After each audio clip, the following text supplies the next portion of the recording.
Ross was on assignment last month, apparently in Vegas somewhere. As long as he wasn't in the country of Canada, we can be good on This time that. of year, you crazy?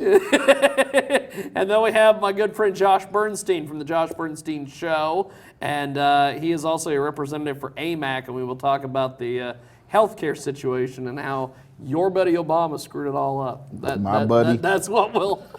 Starts Those already. are not my words. Those are what the internet says. Shout out to the homie, Obama. Holla at me when you get out the White House. And We'll kick it. well, let's start with the president-elect Donald Trump. He has apparently made America great again, Israel, according to what I hear on the internet. Yeah, me too. We'll start with Josh. Convince Israel here as to why Trump has made America great again, my friend. We'll start with Josh, and then we'll have Ross jump in, and then at some point Israel will have fun. Well, I think that if you look at some of the things that he's done already, I mean, it looks as though he's saved more jobs than Obama created in 8 years. He's not even sworn in yet. And the guy saved 50,000 jobs. He's bringing 50,000 jobs through the Japanese company, SoftBank. Then you've got 1,400 from Carrier. You've got the Ford plant staying here now that's going to do the heavy-duty equipment, and heavy truck line is going to stay here instead of going to Mexico. He's got another company that he's been working on. This guy's just basically a man of action. And for anybody that knows about a New Yorker and how New Yorkers act and think, he's one of those cutthroat, hustle and bustle guys that is a man of action. He's not going to sit back and react to certain things. He's actually going to go out there and make things happen. Look, he said he was going to save jobs and bring jobs, and he hasn't even been sworn in yet, and he's already creating jobs and saving jobs. So I think it's just a testament as to what is going to occur in the future, and I think he's going to be a very successful president. Ross, what do you agree with Josh's points or disagree, my friend? Well, good evening, gentlemen. Israel, Josh. Hey, sir. Jiggy, you got an app? All right, I'll have to check that out. Hey, I've done a lot since you've been in Colorado, my friend. We gotta talk. We gotta talk long term. Okay, Time flies when you're high. But in answer to your question, yes, generally in what Josh is saying, I generally agree. I would be more cautious. Trump is not president yet. Yes, he may have made some deals with Carrier, and the stock market is going through the roof, and things are looking bright for the horizon rather than the dark abyss, which was Hillary. And maybe that's why we have Trump, because, Hillary was just such as she was. So I am cautious to see what actually happens. Is he going to affect the business interests in Colorado with legalized marijuana and all over the nation? He said he was going to leave it alone, but we will see. So that's my intro. Well, I would say this. I think that America has elected the first third-party candidate in U.S. history. This is not a Republican by any stretch. This is not a neocon conservative either. This How is about not Andrew Jackson? How about he's really a Democrat? Andrew Jackson, possibly? I believe he's I believe he's a Jeffersonian Democrat / libertarian. That's what I see this. We don't know him. We still don't know him yet, but we're finding out with his, with every day with his appointees, it seems like. I like the EPA guy that they just appointed today, who does not subscribe to the BS of global warming, of man-made global warming or climate change. Mm-hmm. I think we need to get away from that mindset, but that's just my opinion. Israel, have at it, Haas. Yeah, dig in. Dig in, my friend. What's there to dig in about? You guys are entitled to your opinions. I think it's a little early in the race to declare a winner. Hey, I'm not, if you guys go back and look at the other shows, you'll see I'm not anti-Trump necessarily. You know what I mean? If he's the president, I want him to succeed because that's going to be good for everybody if he intends to be the president for everybody. If that's his intentions, I'm okay with it. Spoken like a true gentleman. Look at I that. think It's truly refreshing. I mean, if you look at the news today, they only find the people that say no, they're not going to accept that, and we're going to challenge the electoral college. And I think it was funny how many white people protested it. I mean, it wasn't crowds of black people in Portland. I mean, that was hilarious. I think that was a statement itself. I think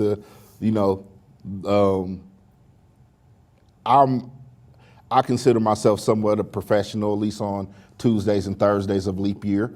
So I finally did some homework, on my own. I mean, I know the thought of a guy like me who graduated from college being scholarly, is out of the question. But the way the media wants to portray somebody is the way they portray them, and they cut and they snip and they edit. Some of the things that I seen the mainstream media say about Trump, and then what I seen when I watched videos itself. I don't know. It makes you think. I mean, like he made a comment, and don't take this as I'm on the Trump wagon, because I'm not. I'm not on anybody's wagon. You're not on the Trump train? No, I don't ride trains. So, he made a comment about getting Muslims out of the country. If you've seen the cuts from Hillary and her campaign in the news, it made it seem like he wants to expel all Muslims. And what he actually said was he wanted to stop immigration from areas that have been known to have terrorists and might want to attack the interests of the United States. That makes sense. You know what I mean? But you got to have a good guy, you have a bad guy.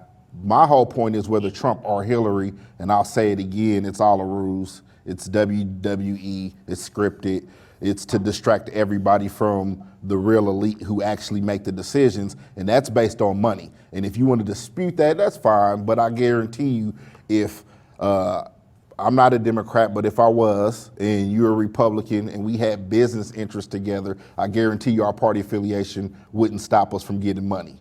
So that's the bigger issue, is that as America, we need to be more conscious of what's going on, conscious of the media. If it sways either way, whether too far for our candidate or too away from our candidate, at the end of the day, these are people who hang out with people who are like them. Trump's a billionaire. He hangs out with billionaire people who are going to keep the interest of billionaires, not me or you who are lucky to make $50,000, $60,000 a year. That wasn't too extreme, was it? No, that wasn't. I was, me and Ross are sitting here going, wow. Well, so because we thought Let me add to what you were saying. I think you're correct in a lot of things that you said, but I looked at this election as not really, right versus left, or Democrat versus Republican, or liberal versus conservative. I saw this election in the scope of nationalism versus globalism. And one candidate, Hillary Clinton, wanted to sell America's best interest out to the highest bidder and has a track record of doing just that. And the other person, Donald Trump, wanted to do protectionism, wanted to do populism, wanted to put America first. And so when you look at it from that scope, that's why I say that this is not your typical Republican. If we had a Jeb Bush or a John Kasich or even a Marco Rubio for that matter, there wouldn't really be much of a difference between the two parties. And that's why I have labeled them the Globalcratic Party of Washington, because I believe that both parties in Washington are extremely similar. And what Donald Trump has been able to do is not only take over the party, but fight against globalism. So yeah, you are correct in the fact that you say that, there's a lot of people behind the scenes and that it doesn't matter who the president is because the globalists make all the decisions. But we finally have someone that's actually taking that notion on and fighting the Soros and the Rockefellers and the Rothschilds. I think that that's why they hate him, of course, and that's why more than likely he's going to have a tough time. But he has us, and he'll circumvent the media and go directly to us when he needs to get things done. The only thing I worry about is, in essence, whether people want to admit it or not, and this is my opinion, which is pretty much always right. And than the Geneva Convention. Yeah, it's in there. I read it. My only problem is that as a politician, as a person who studied politics non-biasedly, and you look at things, in essence, Trump ran the same campaign that Obama did. It's a bunch of fluff, it's a bunch of rhetoric, it gets you excited, but it's still no true details on what's going to happen. So all the people who voted for Obama because he's a great orator and he can talk, they were disappointed later on when they realized that, you know what, he's really not Superman. And I think Trump is going to do the same thing, because just from political strategy, if he's going to get reelected, he's going to have to come more to the middle in order to bring in other people who didn't vote for him last time. So it's just what happens when you are in Washington, you want to get things done. At some point in time, you have to work with other people. He has an advantage right now that, you know, he has the House and the Senate. Yeah, that's all good and dandy, but that's just the way things work. Everybody starts off on this extreme that they're going to be the next best thing since sliced bread, but then they switch up because there is political pressure, because there is, you know, this media, and public opinion at this point in time in our country is far greater than the media itself, the traditional media, if you ask me. So I don't know if he's going to be able to stand up to all that. And I just worry that, you know, we're giving this man the farm, and he has no military experience. He has no political record at all of any sort. That's a lot to give someone the presidency. You know what I mean? That's like, you know.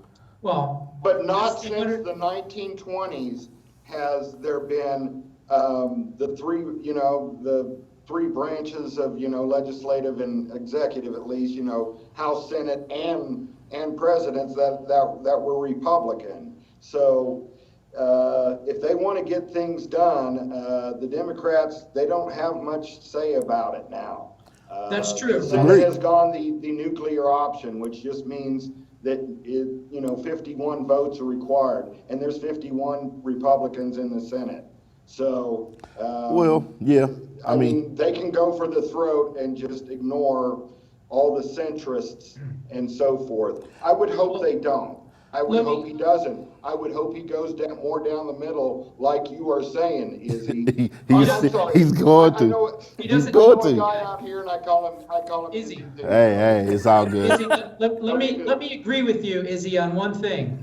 I agree with you I like that Donald Trump, Izzy, I agree with you that Donald Trump is the Barack Obama of 2016. Not in policy, but in, you know, popularity and how he came aboard with Make America Great Again. That was his hope and change message. I will agree with you on that. But what I will say is that this is the first Republican, again, he's not really a Republican, but the first Republican president that actually was able to win by not moving into the middle. You see, what happens is a lot of these politicians, they run to the right, okay? Then they win the nomination, and then they automatically go away from their principles and the values, because they think that in order to get elected, they have to kowtow to the illegal immigrants, they have to kowtow to the Muslim immigrants, they have to kowtow to the left and everything else, and they have to be mushy middle. This is a president who said no to that and actually went the same exact path all the way down the line. That's why he was elected. So if anything, this would prove that you don't have to run to the middle and abandon your principles, and you can still win the presidency. I agree with you somewhat on what you're saying. Oh, it's all right, buddy. No, I'm kidding. Yeah, I mean, They call me a political savant. What can I tell you? It's not as I don't know easy. if that's good, because that sounds like Rain Man.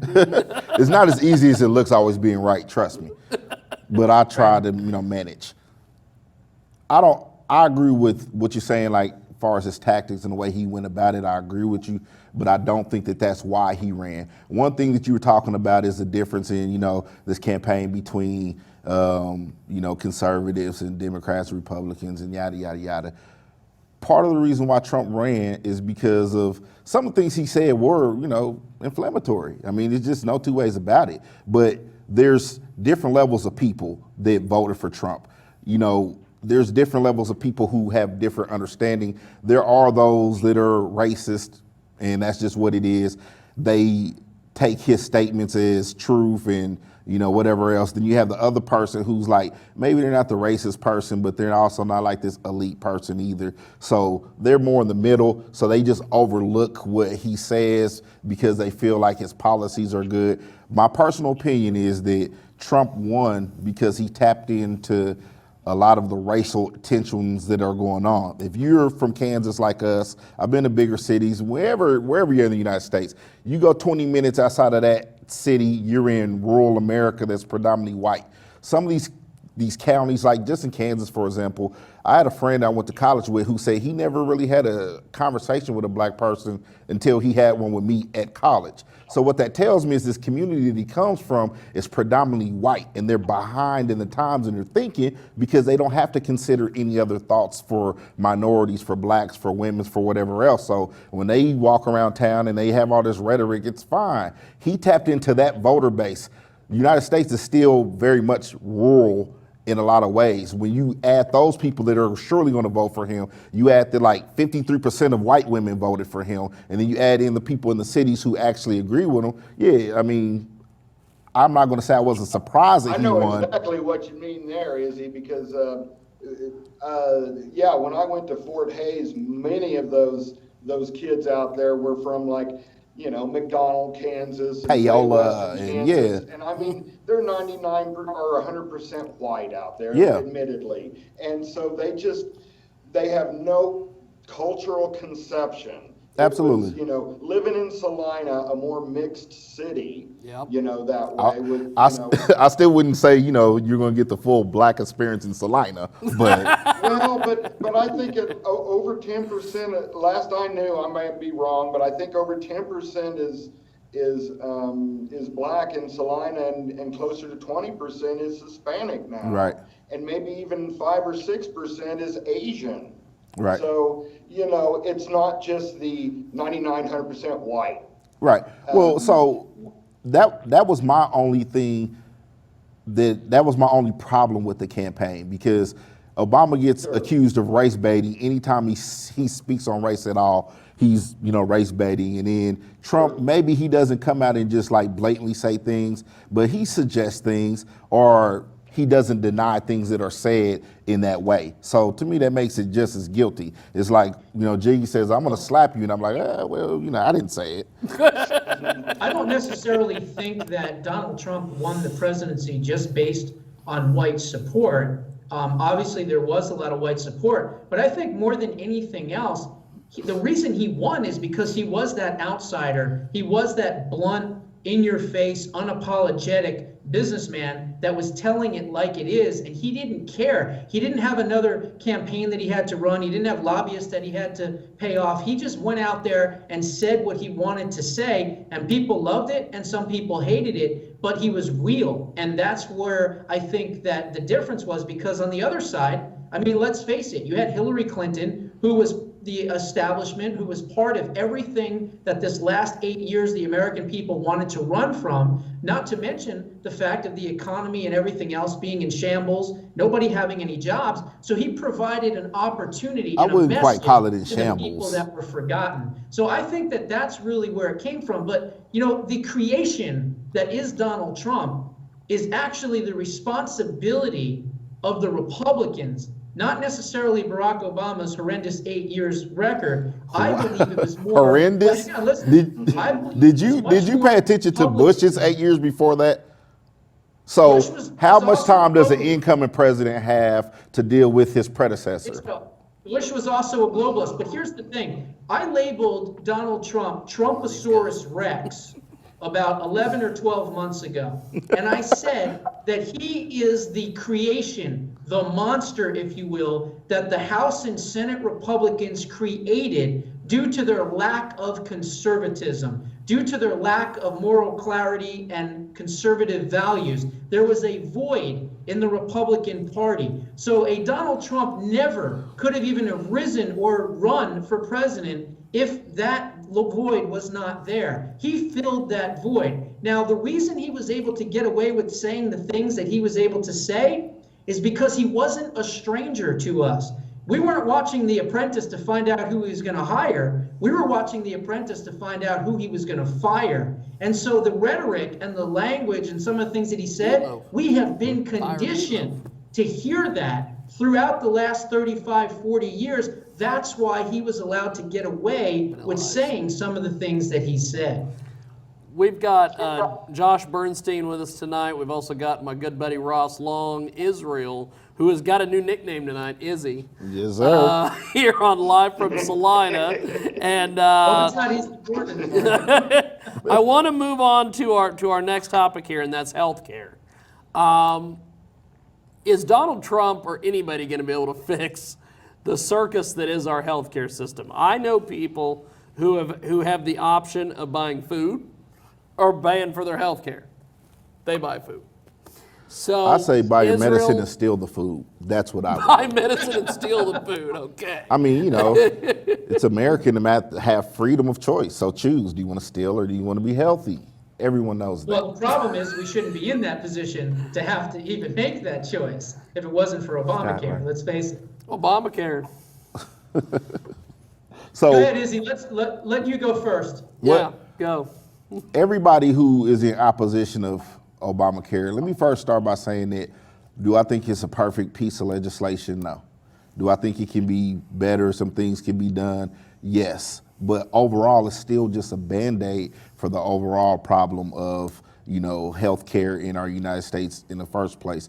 We're willing to spend hundreds of millions of dollars on sporting events, on luxury items in this age of decadence, but Football we can't, stadiums. you know what I mean? But we can't even take care of our own people. The way you judge a society is how you treat your elderly, how you treat your youth, and how you treat your soldiers. If you look at that, we're failing in all of those. Like, you know, there's no reason why our soldiers should be in litigation 10 years with the VA for putting their lives on the line. You know what I mean? Like, we're not even beginning to deal with we can't do it. There really is no answer. No place in the world can really show us, you know, a good social medicine that works. I'm gonna propaganda you to death right now, because but if you're Trump, right. if Donald Trump, You got it, then I'll clean up. Trust me. listen, Not even do it with the VA, but go ahead. in a world and society where a man like Donald Trump can pull himself up by the bootstraps and become president of the United States, I'm sure we have the ingenuity, folks, to get out there and make this happen. Anything's possible. We need to work on it. You're right. Here is my personal dig got my vote. on healthcare. If you'll Go, allow me Ross. just 60 seconds. Yeah, go. I am dreading, I have a kidney stone, and basically I look at, I'm going to be looking at, you know, at least a $6,000 to $7,000 deductible if they have to go in and do, you know, radical surgery to get it out. So, you know, it's not bad. It's not hurting me, you know, right now. I'm pretty much over the hurting part, but it just won't pass. So if they can't, you know, if it doesn't, they'll have to go in and do that. I dread that because I know to an absolute certainty, even though I pay, you know, something like $6,000 to $7,000 a year for my insurance, I'm going to have to pay a $6,000 to $7,000 deductible on whatever they do. Yep. So it's just kind of a nightmare scenario for me. You know, I kind of have to have it. I'm in my 50s, so I would have never a guessed. few problems. Last year I had pneumonia and I had to have a hospital stay. Boy, I'm glad I had insurance then because I drained the hell out of it. But so you're right. Just for an average Joe like me, I pay $6,000 to $7,000 a year, and yet I'm going to have that kind of a deductible if they have to go in and do some sort of surgery on me. So it's something I dread, but everybody is in my same boat when you talk to people like me over 50 and, you know, have to get health care here and there. To me, it just boils down to what's our priorities. And our priorities are not, you know, taking care of our people. It's you know, benefiting off of them. The health industry is a beast of its own, and it boils down to money. We should be pissed off that it costs you $6,000 a year to get health care. You know what I mean? We're not dealing with the real issue. You got pharmaceutical companies, you got these medical technology companies that are turning huge profits for their, people who are buying their stockholders, and it's a rabbit hole. We all know this. If we're, going to be honest and opening up, there's other stuff that we could do, but it's not in the interest of people's pockets for it to be done, so it doesn't get done. Josh, jump in there. I know you've got something to say. I think if you want to destroy the greatest healthcare system in the world, just let the government run it. And we have seen that, and it has been proven for the past 6 to 7 years. It was passed, I think, in 2010. Now, understand this. This is, without a doubt, the medical albatross that has been wrapped around our necks, squeezing the life and liberty out of each and every one of us. The reason the economy cannot recover is because of the Unaffordable Careless Act, as I like to call it. Because of the fact, when you have the greatest job producer, the second largest job producer, being Kelly Temp Services a couple of years ago, there's a reason for that, because this is the first time in American history that the government has said, I will punish you if you grow your business more than 50 people. So I want you to stay at 49 people or under, but if you get over 50, I'm going to punish you for that because you have to have health insurance. Now, here's the thing. I want to be humane. I want to cover pre-existing conditions. I think that, you should be able to do that. Absolutely. The thing about 26 on the insurance, that's part of it. I'm sure that if they do change it, that's going to be part of it as well. That's fine. But here's the difference. We don't want the government running this. We want to basically repeal every other aspect of this bill, and we want to replace it with something. In fact, AMAC's best plan would be the ideal situation, because it does cover pre-existing conditions, and it does cover a lot of the other things. But if you want to change the healthcare system, number one, you repeal the entire bill. Number two, you open it up over state lines so that you should be able to buy insurance in Colorado or in Hawaii or in New York. And that way, as you increase competition, you lower the costs. The third thing you got to do is you have to do medical malpractice lawsuit reform. If you sue a doctor, that doctor should be able to come after you if, for whatever reason, your lawsuit is thrown out or found to be frivolous. I mean, doctors get paid. That's dangerous, man, because not every health professional is a professional. Living off of suing doctors for hot coffee. But how many doctors maim people and get away with it, though? These are the things you have to do. Go ahead. Medical health savings account is the only thing I would add to that. My biggest problem is that with the Affordable Health Care Act is that the people who are against it never have a solid plan for what they're going to do, or what are they going to do instead of that. It's just, it's Obama's health care and he's going to send us into the ground or whatever, and it's just all this rhetoric. So what's our solutions? Well, I think there is, because I don't hear any. I think the House has a version of it, AMAC, that I'm a national spokesman for, and our 1.3 million members. We have a version that I think is fantastic, but ultimately it's going to have to be repealed and replaced, and then we're going to have to, you are correct, Izzy, we're going to have something at the ready for the Health and Human Services Secretary. It's going to be the same thing. It's going to be the same. It's going to still end up in the same way, because the other half of people who are in favor of Obamacare are not going to like this one now because of this or whatever. It's just no happy medium. We have the resources. We have let me finish. We have the resources. Increases in premiums. You have the Gruber lie. You can keep your insurance. We have the $2,500 to $4,000 increases in your insurance. It's supposed to be less $2,000. So we've been lied to. Let's face it. I mean, if you're a true independent, you'll admit that the Obama administration, which they have admitted, by the way, have lied to the American people, and they knew that the Obamacare bill itself was never about healthcare. It was about controlling people. It was about taking over 1/5 of the U.S. economy, and that's what it has done. So if you're going to be honest, you have to be honest with the fact that these things have been put in place by the ultra left and the radical left in order to control people. And it's clear to see. So we have to do something. And I'll tell you, whether we take it out or repeal it, it's dead anyway, because it's going to implode under the weight of its own greed. Because if you look at the pain, and that's what I'll call it, the pain was purposely put in the third and fourth years of the bill in 2016, 17, 18, and beyond. Why? Because the state exchanges have all gone under. Not to mention, you have no more choice left. If you think about it, United Healthcare, Aetna, Blue Cross Blue Shield, they have all pulled out because they're losing money. Now you have certain states that have one choice where they used to have four or five. Let's assume Obama won't be around the whole to thing subsidize is them anymore. going to So let's assume that you guys are correct. I am correct. There's no question about it. I mean, There is no- I was wrong one time. Right. Obama made illegal subsidies to keep it alive. So, Exactly. okay, assuming And not only that, both of you guys, you know what, both of you are 200% Ross correct. is You're correct. overcorrect. Hang on a second. Listen, Hang on. listen, Ross listen. is correct.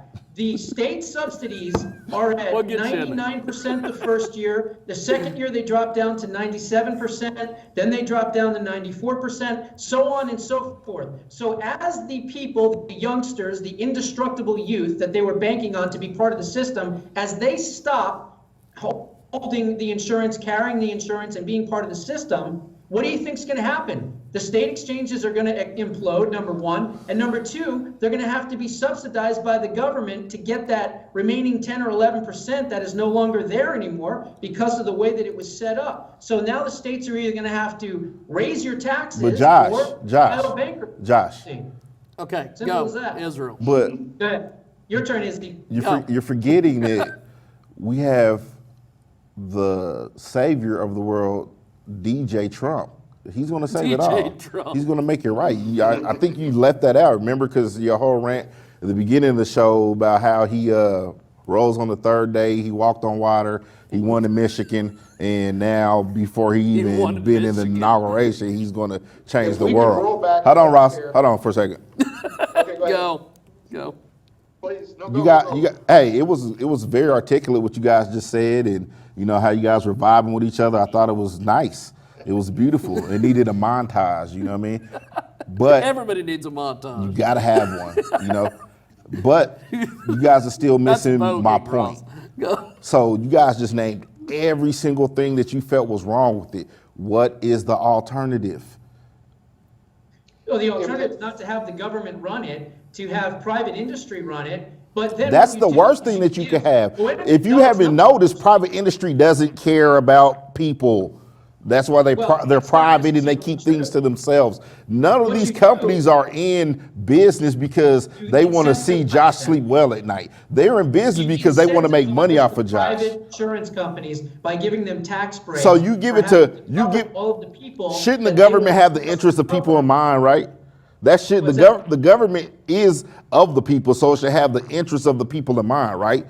The The private government industry should has work no, it's not the same. They don't have any interest in people. They only have a profit. That's the problem because all they see is Yeah, that's numbers. right. And that's why when you go to the Which is doctor, exactly why it's, you let can't me have them finish. run Let me the healthcare finish. system. That's why Hold when you on. go, that's why when you go to the doctor and you go get a flu shot, that's why your flu shot's $200 and your syringe is $60 I don't because of get flu private shots. industry. See, we don't want to talk about the insurance companies. We don't talk about the medical companies who are charging overpriced stuff. We want to deal with the effect and not the cause. What the cause is greedy companies who don't care about people. The healthcare system, the way it's set up, benefits from people being sick. You don't get money from healthy people. Once we start Yeah. understanding that, then we can start dealing with an issue. But as long as we're here, oh, Obama did this and it's going to cause this, it's going to cause that. Fine. You got your guy in office. You got all the people that's going to support him. You got your 51 votes. What is he going to do? Because he hasn't said anything yet. Well, let's make America great. It would be great if my dad, who's a vet, could not have to deal with the VA and not have to go through all this different litigation. He It would should be able great to go if anywhere people. he wants to go to get the health care that he needs. Absolutely. That would make America Across great. state lines. Across I state agree with you lines 100%, also. Izzy, on that one. So, Absolutely. okay, so that's, It's federal rules that keeps us from going across state lines, and that kind of, competition would be enormous if we could only just roll it back 6 years, I would be so happy, just for the next few years of what healthcare was 6 years ago. but that, we I would can't be go so back, the happy, past just is for a gone. temporary time. The past is gone. See, we got to start, we can't call ourselves the greatest country on the planet or maybe the greatest country ever if we don't do great things. If you can't even, how come we have all this money for all this decadence and we can't take care of our people? It's not that we don't have the money, we exploit enough people for that. It's about the allocation of the resources. People, if we got the How? government out of A chain is only as strong as its weakest link. You just sit here and talked about how many jobs Obama has lost and how the economy is tanking and how everything else. If a chain is only as strong as its weakest link, then how good is our country really doing? Because you can't judge it by the top half, you got to judge it by the bottom half. So if we're going to make America great, the great thing to do would be reach down and bring the other people up. Great by increasing the size of government and taking the money from the makers and giving it to the table. Is it increasing it or is it reallocating it? Reallocating is the same thing as socialism. Okay, spreading the wealth around is the exact same thing.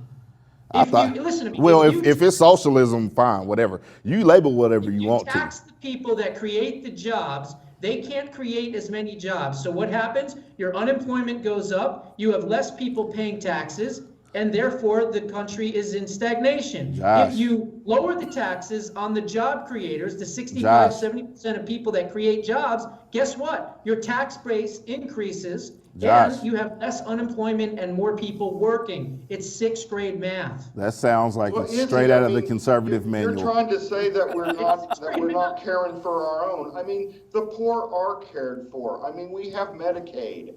I mean, there is no hospital in the country that can disallow somebody emergency care. But should you have to go into debt for it? What's that? Well, Should you have to go into debt for it? The truth of the matter is, we just don't want to admit it. We want government to intervene when we want them to intervene, and we don't when we don't want them to. That's just what it is. If we're in favor of it, but that's not even realistic. That's it. National defense, and that's about it. Let's not even go down the whole defense line. They don't need to be there for the EPA. They don't need to be maybe I'm not talking about the fence. maybe if we didn't start so much conflict, we wouldn't need so much military defense equipment. Maybe we could actually allocate some of that money to doing something that's going to help people. I mean, it's a radical thought. You know what I mean? I'm not. Who was it? I'm not asking you to turn your sword into a plow. You blame America for the terrorism that's coming on our shores. Part of it, yes. Whenever there's a situation, the first person you have to look at is your own self. Now, whether we want to admit it or not, the way America views itself and the way other people view is two different things. So yes, part of it is, and as an African American, I can see why some countries will have a problem with some of the things that America does. Like, do you agree with bombing people who have nothing to do with anything? Do you agree with the wars that Bush started? I think that what happened with, obviously 9/11 and what happened with the Iraq War and the Afghanistan War, I don't believe that we were purposely looking to fight with people. I think that they brought it on our shores. Well, how are you not looking at? We had to respond. How are you not looking for a fight when you're intervening in other people's conflict? If you and someone else are into it and I go give that person a gun, didn't I just intervene in that conflict? Because they came here. Because they attacked us here. They attacked us here. Why did they do it? Why? Because we have an ally in Israel, in the Middle East, that they hate, and therefore, because we're allied with them, they're going to now attack us. I'm not going to touch that because then I'll be an anti-Semite or whatever. And Izzy, you are right. I don't think we should be in the Mideast. And you're right. That's what is causing terrorism here. Yes. I mean, it's a problem. It's we a wouldn't big problem. We wouldn't have we need to get out of there, but we've got vacuum problems there. I mean, created by who though? How's that? Created by whom though? See, America does exactly for it. We don't want to admit that America does things in the interest of its own business and it benefits us. So we're happy because you know what? Yeah, he bombed some little innocent kid in the Middle East, but I can drive my SUV for $1.80 a gallon now, so who cares? Exactly. You know what I mean? Izzy, I'm agreeing with you there, buddy. So we need let to open up America just Anwar. needs to get off its high horse. See, there's Izzy, we need to I'm going open to. up I feel Anwar. the Spirit of the Lord. The Spirit of the Lord is telling me there's a Bible verse that says, "Don't pull the mote out of your brother's eye when there's one in your own eye." So if we were really wanting to do something, we would worry about what we got going on here. We would drill here. Okay, and we that- We would not drill at all. That brings up. Open up the Alaskan National Wildlife Refuge immediately and get off of the foreign oil. And That- while you're getting oil in a safe He's on a place tangent. in America, then you work on alternative fuels. That's But you like can't saying, just get off of cut heroin, get off on coke. and have a war on coal. That's why Hillary lost, because she said about the war on coal. So let's face it, if we were not in the Middle East, I'm going to agree with you here. If we were not in the Middle East, I would agree with you. We shouldn't be in the Middle East, but we're not allowed to drill and do oil exploration in our own backyard because of liberalism and the EPA for the past 35, 40 years, because they're worried about the California tree frog and the dolphin and the caribou. Shouldn't the you be, bottom though? line is, which is Well, better? Is it better to upset the apple cart here in nature and get off of foreign oil and be safer? Or is it better to continue to have exports at over 70% and depend on countries that hate us? I'm no veterinarian, but I do like animals. You know, and That's the line of the evening. and how about we just get off of it altogether? Well, that was my next topic I wanted to hit you guys with was Go back to the whale oil. I'm just getting whale started, oil. guys. Thank Come you, on. Ross. Come on, bring it to me. Is energy. Fairly recently, they've had the protests out in the Dakotas with the pipeline. Absolutely.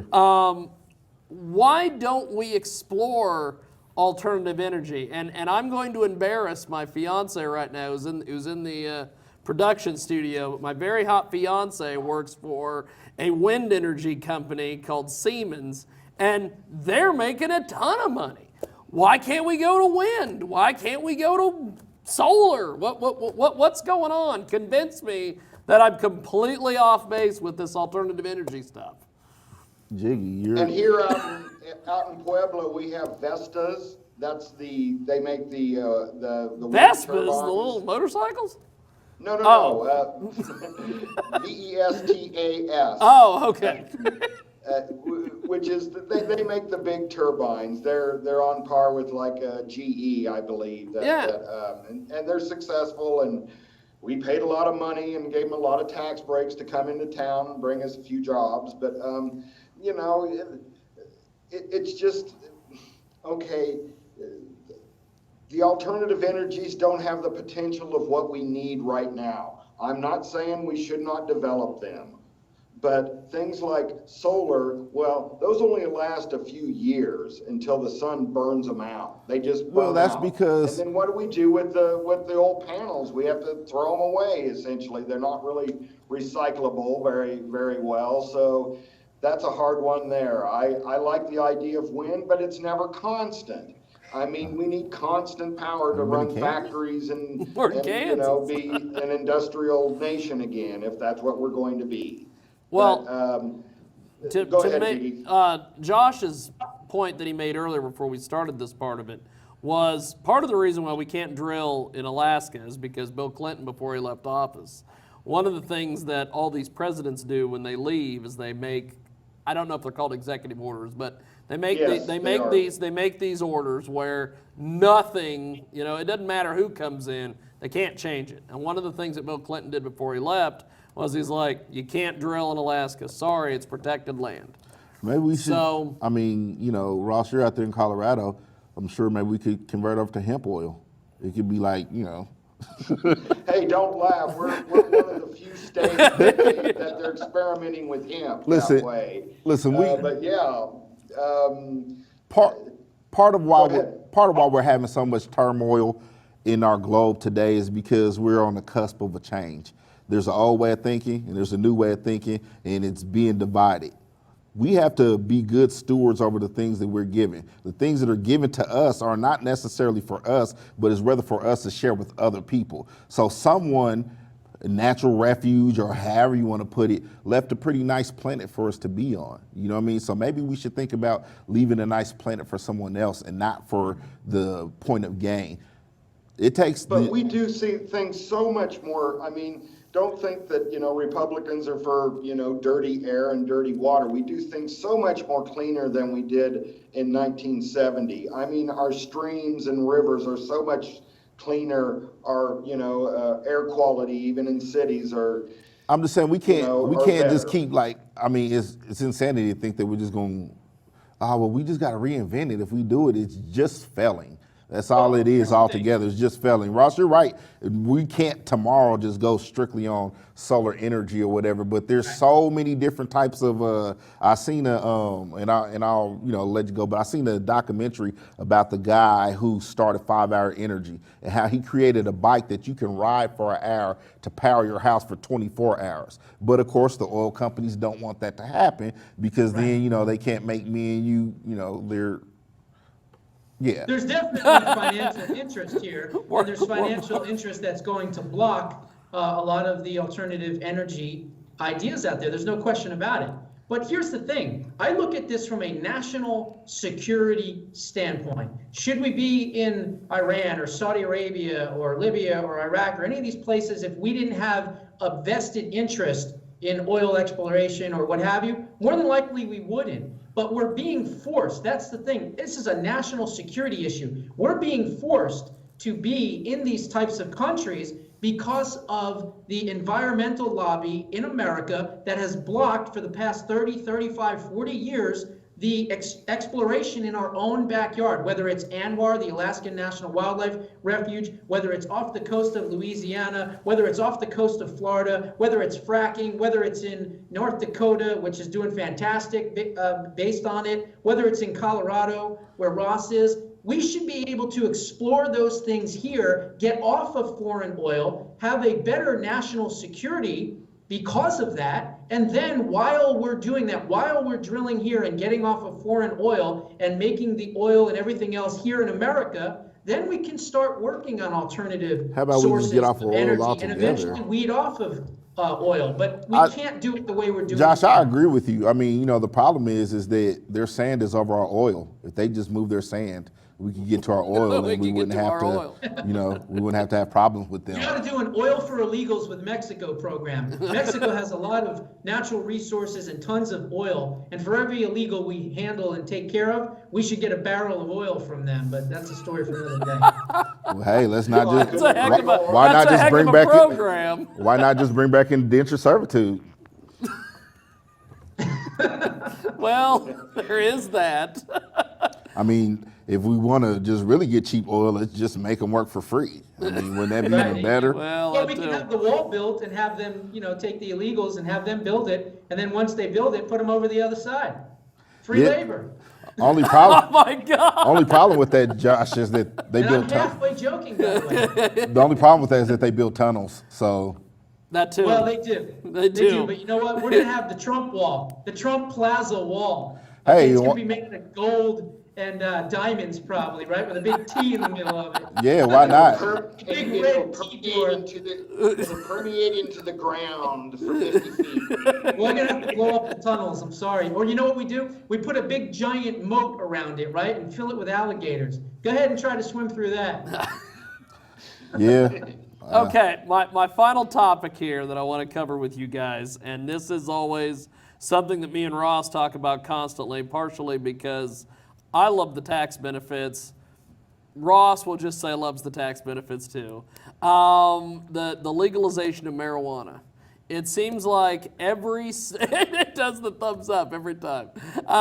It seems like more and more states are legalizing it. They're taxing it. Josh, I want to start with you. Do you think we're ever going to get to the point, especially since the president, which I find so strange, the president was like, I think it ought to be taxed and it ought to be regulated. Hey, buddy, you had 8 years to do that. What do you make of this? Do you think we're eventually going to get rid of this useless war on drugs, my friend? Well, look, I'm definitely, and I'm sure disagree with both of you, maybe all three of you. I don't think we should legalize it.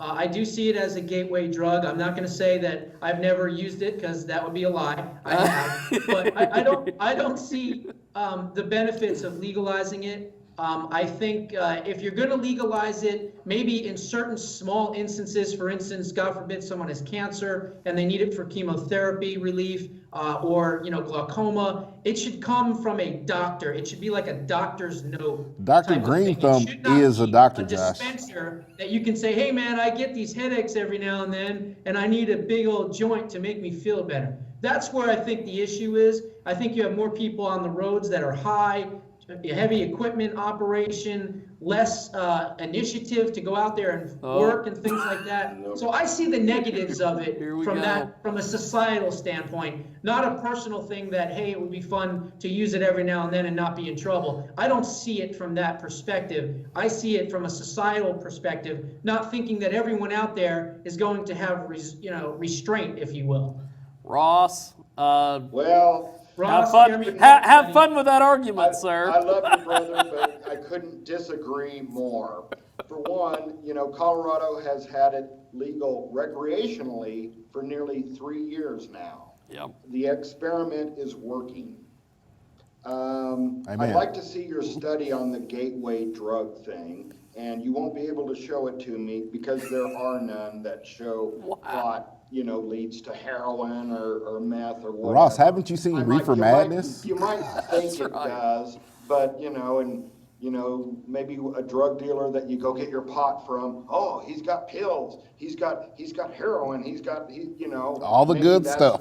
That's your mindset, but there just is no study that backs you up. So the experiment here has worked not only medically that way in a variety of ways. I mean, it even treats adult onset epilepsy as well as childhood type of epilepsy. I mean, the list is just endless in the medical field. But I'm going to talk a little bit about recreationally. This experiment, it has worked. There's a few problems like plant counts, like you're only supposed to be able to grow 6 plants in your home. There are loopholes in the law with like the medical part of it where people have like 99 plants in their home and it's still legal. It shouldn't be a free-for-all that way. It should be professionally grown for the most part, and home grown should be to a minimum that way. Yeah, because you got to make sure you have good stuff in the market. Well, we got the best stuff there is. Don't put amateurs in there. Don't put amateurs in there. This ain't amateur hour, baby. It's simple economics. I mean, if you're a bunch of hippies and, you don't get up until 1 o'clock in the afternoon, well, your business is going to fail. So, it's unless like you sell pot. It's people... And and then I got high. It I woke up at 1 and then I got high. Well, Ross is always fond of saying, "Run the hippies off the property." People in the liquor industry, they're not drunk all the time, right? Are they when they're selling it? I hope not. Not while they're delivering it and things like that. No, But they'll have a drink later on that night. Which is definitely American. You and your power sort of thing, you would take that away from people. So I guess if you get off on that, that's your thing. But, for others, they want to smoke pot and they're going to smoke it. Ross. And that's the way it is. I know this is going to surprise you, Ross, but I'm going to disagree with you. Okay, I'm sure. Josh, I'm on your side. Pot is a You're on my side, okay. Pot is a scourge of America. People who do it are low, cruelly creepy people who live under bridges, and we should stay away from them. You don't want these people. You don't want pot smokers in your community. Definitely, they're going to eat all your snacks. They're going to be very sleepy. This is going to cause a problem. Do you know? All the Lucky Charms are just gone off the they're just gone, baby. This could possibly be, Ross, public enemy number 1.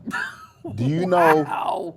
Do you know how difficult it is to stand in the line at Dunkin' Donuts while a pothead is in front of you trying to choose which donuts he wants because he has munchies? We have to clear this up, man. It's not right. But we got DJ in there. We got Donald J in there. He's going to fix it all. DJT, as they call him. Well, and I'm afraid with Donald, and you brought up a good point. Donald J. I mean, he's got this Jeff Sessions And The J is for joint. The J is for joint.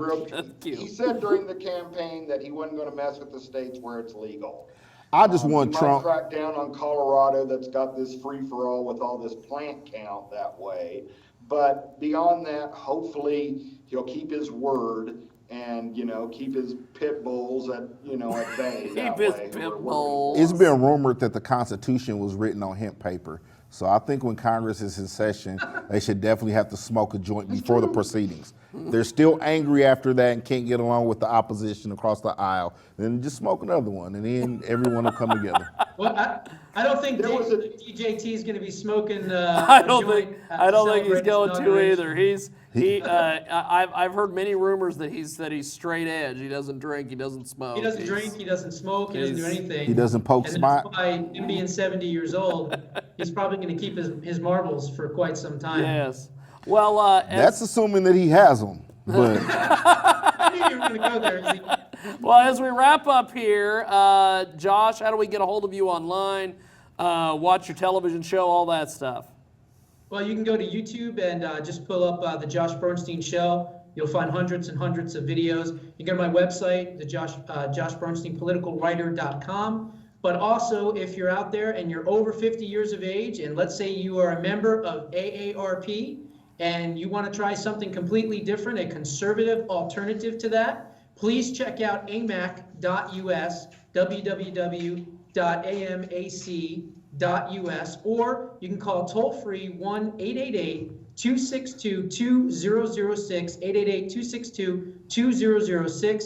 Tell them that you saw Josh Bernstein on Salina's television, and we'll even give you a free membership, absolutely free membership, no strings attached. You won't have to buy anything, nothing. Just mention my name, Josh Bernstein, national spokesman, and you can have a free membership. And even if you have AARP and you just want to try something else out, we have all the same types of products and services that an AARP would have. The only difference is we're a conservative organization. We put our members first, and we put America first. amac.us.